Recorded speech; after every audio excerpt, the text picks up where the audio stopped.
आपकी अदालत मध्ये film star Akshay Kumar यांच्यावर आरोप आहे की हे प्रत्येक गोष्टीवर कमेंट करतात. आता अक्षय, देशात कोणतीही घटना घडते, कॉमेंट करण्यासाठी अक्षय कुमार सगळ्यात पुढे असतात. बँगलोरमध्ये महिलांबरोबर दुर्व्यवहार झाला, तुम्ही म्हणालात पशूंसारखा व्यवहार झाला, असं नाही व्हायला हवं होतं, बरोबर बोललात तुम्ही, पण प्रत्येक गोष्टीत घुसता तुम्ही. दोनच गोष्टी मी आयुष्यात बोललोय आणि ते दोन्ही गोष्टी तुम्हाला चुकीच्या वाटल्यात. चुकीची आणि सर, नाही. दुसरी गोष्ट ही आहे की जर नाही बोललं तर तुमचीच मीडिया म्हणते की ही लोक काही बोलत नाहीत, आणि बोललो तर कोणती चुकीची गोष्ट बोलली तुम्हीच सांगा. तुमच्यापैकी माहिती नाही किती लोकांनी पाहिलं असेल, मी कोणती चुकीची गोष्ट बोललोय? जर महिलांना आणि बोलला चुकीच्या व्यक्तीचं विधान सुद्धा आम्ही ऐकलं जे तुमच्यासाठी बोललं गेलंय. बंगलोरच्या घटनेबद्दल जे अक्षय सरांनी बोललंय ते तर आवडलं, पण त्यानंतर मग अबू आझमींचं खूप वाईट विधान आलं होतं. तर तुम्हाला त्यावेळेला कसं वाटतं सर, जेव्हा तुम्ही कोणाच्या फेवरमध्ये बोलता आणि राजकारणाच्या चक्रव्यूहात? तुम्ही पाहाल तर त्याच्यात मी जे काही बोललो आहे ते कोणाच्या विरोधात नव्हतं. एक आम्ही मनुष्य असल्याच्या नात्याने एका महिलेची इज्जत करणं हे आपलं कर्तव्य आहे. आणि ही जी गोष्ट आहे जी ती मी कमेंट देतो, कमेंट नाही देत मी सोल्युशन काय होतं त्यामध्ये सोल्युशन देतो. मी जे पण काही बोललो, आर्मीवर सुद्धा मी जे काही बोललो, जी कमेंट केली, मी त्यावर कमेंट कोणावरच नाही केली. मी हे नाही म्हणालो की हे चुकीचं आहे किंवा हे चुकीचं आहे. मी सोल्युशन मध्ये बोललोय. मी तो व्यक्ती नाहीच आहे की मी कोणावरही बोलेल किंवा कोणाची चूक काढेल की तुम्ही चुकताय, तुम्ही हे चुकताय, तुम्ही ते चुकताय, की सरकार हे चुकीचं करत आहे. कॉमेंट तर अक्षय तुम्ही असं करतात की सर्जिकल स्ट्राईकचा तुम्ही सपोर्ट केला. नक्कीच मला चांगलं वाटलं. आणि स्वच्छता अभियान आहे तर तुम्ही? खूप चांगलं वाटलं सर. स्वच्छता अभियान आहे, हा जर टेररिस्टवर झालेला अटॅक तर खूप चांगला आहे. का नाही चांगला वाटणार? काय प्रॉब्लेम आहे? आणि मी सांगतोय, मीच काय, पूर्ण जगाची इच्छा आहे की टेररिझम संपून जावं.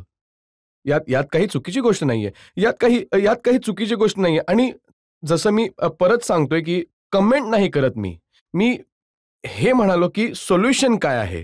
आज जर मुलींवर गोष्ट आहे, बेंगलोरवर गोष्ट होतीये, तर मी स्वतः स्कूल चालवतो. तुम्हाला हे माहिती नसेल, तुमचं खबरी नसेल, तर मी सांगतो की माझं स्वतःचं स्कूल आहे जिथे मी मुलींना free of cost martial art शिकवतो. 15,000 मुलींना मुंबईमध्ये आमचे मार्शल आर्ट शिकून झाले. आणि मी अजून पण करू इच्छितो. And I would like to do it more. आता तुम्ही हे सगळी जी कामं करता त्यानंतर लोक हेच म्हणतात की अक्षय कुमार अल्टिमेटली राजकारणात येऊ इच्छितात. नाही, मला काही यायचं नाही. मला जर मी राजनीतीमध्ये आलो ना, तर मी त्या दिवशी ना तुम्ही माझ्याशी बोलणं सोडून द्या. मला राजकारणाची हौस नाहीये. मी यासाठी नाही म्हणत की मला राजकारणात यायचंय. मला काही हौस नाहीये. मी खूप खुश आहे. फिल्म बनवतो, पैसे कमवतो आणि जितकी थोडीफार सेवा करू शकतो देशाची तेवढी करून घेतो मी. पण मला राजकारणाची हौस नाहीये सर. बरेचसे फिल्म स्टार्स आहेत जे राजकारणात आले, ज्यांनी फिल्म केली, पीकवर पोहोचले. त्यानंतर भले मग ते सुनील दत्त साहेब असो, राज बब्बर असो, अमिताभ बच्चन असो, शत्रुघ्न सिन्हा असो, मग सगळे लोक राजकारणात आले, तर तुम्हाला काय त्रास आहे? त्रासाची गोष्ट नाहीये. जर आयुष्यात काहीच झालं नाही ना, तर ऑब्व्हियसली 2 गोष्टी मी करू इच्छितो, स्पोर्ट्सवर आणि हेल्थवर. या 2 गोष्टींच्या बाबतीत मला नॉलेज आहे. मी खूप काही जाणतो या गोष्टींबाबतीत. जर या बाबतीत मला काही करण्याची संधी मिळाली तर मी नक्की करेल सर. तर स्पोर्ट्स मिनिस्टर बनू इच्छितात की हेल्थ मिनिस्टर? नाही, स्पोर्ट्स मिनिस्टरची गोष्ट नाहीये सर. या बाबतीत मी मला खूप माहिती आहे. गरजेचं नाहीये की मिनिस्टर बनूनच तुम्ही काही करू शकता. You can talk to a minister, you can give your comment on it, or you can do something for it. That I want to do. मला मिनिस्टर नाही बनायचंय. मी परत एकदा सांगतोय, मला मिनिस्टर नाही बनायचंय सर. अक्षय, इथे तुमच्या प्रोग्राममध्ये येऊन आणि तसेही पडद्यावर तुम्हाला पाहून आम्ही खूप काही जाणून आहोत. मी ती गोष्ट जाणू इच्छितो, not only me, for all of us, की ते 16 ज्या फिल्म्स तुमच्या फ्लॉप झाल्या त्यावेळेला तुम्ही स्वतःला कसं सावरलं, कसं सांभाळलं आणि कसं इंडस्ट्रीमध्ये स्वतःला रिफॉर्म केलं? तर असं आहे की 16 फ्लॉप झाल्यानंतरही माझ्याकडे, मी म्हटलं की फिल्म खूप होत्या माझ्याकडे. कारण मला फिल्म्स माझ्या बिईंग प्रोफेशनलवर मिळायच्या ना माझ्या ॲक्टिंग टॅलेंटवर मिळायच्या. And I am being very honest about it. आणि वाईट तर नक्कीच वाटतं की फिल्म चालत नव्हती and I was going through a lean period. But माझ्या लक्षात आहे की कारण आधी बँकॉकला काम करायचो, तिथे मी मार्शल आर्ट शिकवायचो आणि तिथे मला स्ट्रीट फाईट्स करावे लागायच्या. तर तिथे मी थाय फायटरसोबत लढायचो आणि खूप फाईट्समध्ये हारायचो आणि खूपदा मार पण खायचो. But the only thing was that you have to get up and again start working on it. So त्या गोष्टीला डोक्यात घेऊन मी चालत गेलो आणि ही देवाची कृपा आहे की मला चांगल्या फिल्म्स मिळत गेल्या आणि काम करत राहिलो आणि मला यश मिळत गेलं. That's it. अक्षय, तुमच्या आयुष्यातला जो संघर्ष होता, ज्यात तुम्हाला कधी काळी ज्वेलरी विकायला लागली, कधी तुम्हाला ट्रॅव्हल एजंट बनावं लागलं, वेगवेगळी कामं करावी लागली, त्याने सुद्धा ताकद मिळाली? कुंदनची ज्वेलरी विकायचो. मुंबईला घेऊन जाऊन दिल्लीहून घेऊन जाऊन लाजपत नगर मार्केटमधून घेऊन बॉम्बेमध्ये विकायचो. मग कलकत्तामध्ये मी एक स्पॉट बॉय होता एक ट्रॅव्हल एजंटच्या अंडर. सो ढाकामध्ये मी काम केलेलं आहे. बँकॉकमध्ये काम करायचो. बॉम्बेमध्ये मार्शल आर्ट स्कूल चालवायचो, लोकांना ट्रेनिंग द्यायचो. तर तो संघर्ष माझा खूप राहिलाय. कधी विचार केला होता की फिल्म स्टार बनाल, इतके मोठे सुपरस्टार बनून जाल?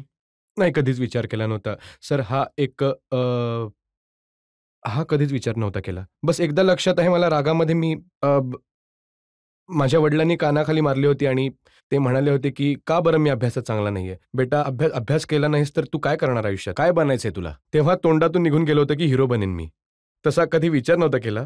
पण एक ते म्हणतात आपण ज्या गोष्टीवर विश्वास करतो, सरस्वती बसलेली होती बहुतेक जिभेवर, तेच झालं असेल माझ्याबरोबर.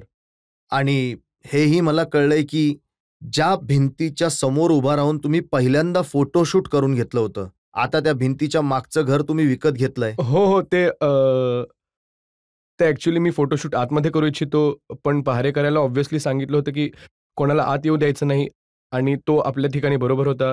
आणि ही योगायोगाची गोष्ट आहे की मी पण ही असा नव्हता विचार केला की आज नंतर मी शपथ घेतो की हेच घर घेईन. ही एक योगायोगाची गोष्ट आहे की ते घर मला मिळालं. पहारेकरी तोच आहे की त्याला काढून नाही, टाकला? पहारेकरी तर ही तर जवळजवळ 27-28 वर्ष जुनी गोष्ट आहे. ते तर आधीच म्हातारे होते तसे, माहित नाही आहेत की नाही.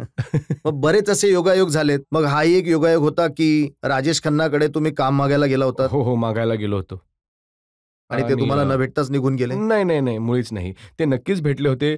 तुम्ही तर घर तोडायच्या गोष्टी करताय. तर नक्कीच मी त्यांच्या ऑफिसला गेलो होतो. तर ऑफिसमध्ये मला भेटले ते आणि मी 15 मिनिट त्यांना भेटून ते फिल्म बनवत होते. चंकी पांडे हिरो होते त्यात. जय शिवशंकर ती फिल्म बनवत होते. आणि मग ते म्हणाले मला, जर मी कुठली दुसरी फिल्म बनवेन तर तुला नक्की लक्षात ठेवेन. पण तेव्हा हा विचार नव्हता केला होता की त्यांच्या मुलीबरोबर तुमचं लग्न होईल म्हणून? नाही जी, मुळीच विचार नव्हता केला. हे जे कोण असा विचार करू शकतो? जर कोणी असा विचार केला असेल तर भैया तो देव आहे माझ्यासमोर, आधीच येऊन जा. नशिबाने तुम्हाला तिथून इथे पोहोचवलं. हो, नशिबानेच पोहोचवलं. आई वडिलांच्या ब्लेसिंग्सने पोहोचवलं. आणि मेहनतीने. मेहनत तर गरजेची आहे सर. खूपदा मला लोक विचारतात की मेहनत जास्त गरजेची आहे की नशीब. तर माझं असं मत आहे की मी आय वुड गिव्ह श्रेय टू 65-70% टू नशिबाला and 30% to hard work. Because I don't know, my experience says that. कारण मी इंडस्ट्रीमध्ये स्टुडिओत जातो ना, माझ्यापेक्षा जास्त गुड लुकिंग मुलं तिथे उभे असतात आणि ते केव्हापासून उभे असतात, ते केव्हापासून प्रयत्न करत असतात. माझ्याहून चांगले ॲक्टर आहेत, माझ्याहून चांगले डान्सर आहेत, पण त्यांच्याकडे एका गोष्टीची कमतरता आहे, ती आहे नशीब. त्यांना योग्य वेळेवर काम नाही मिळत, योग्य काम नाही मिळत. And that is what I feel, that is where I think I got lucky and I came out.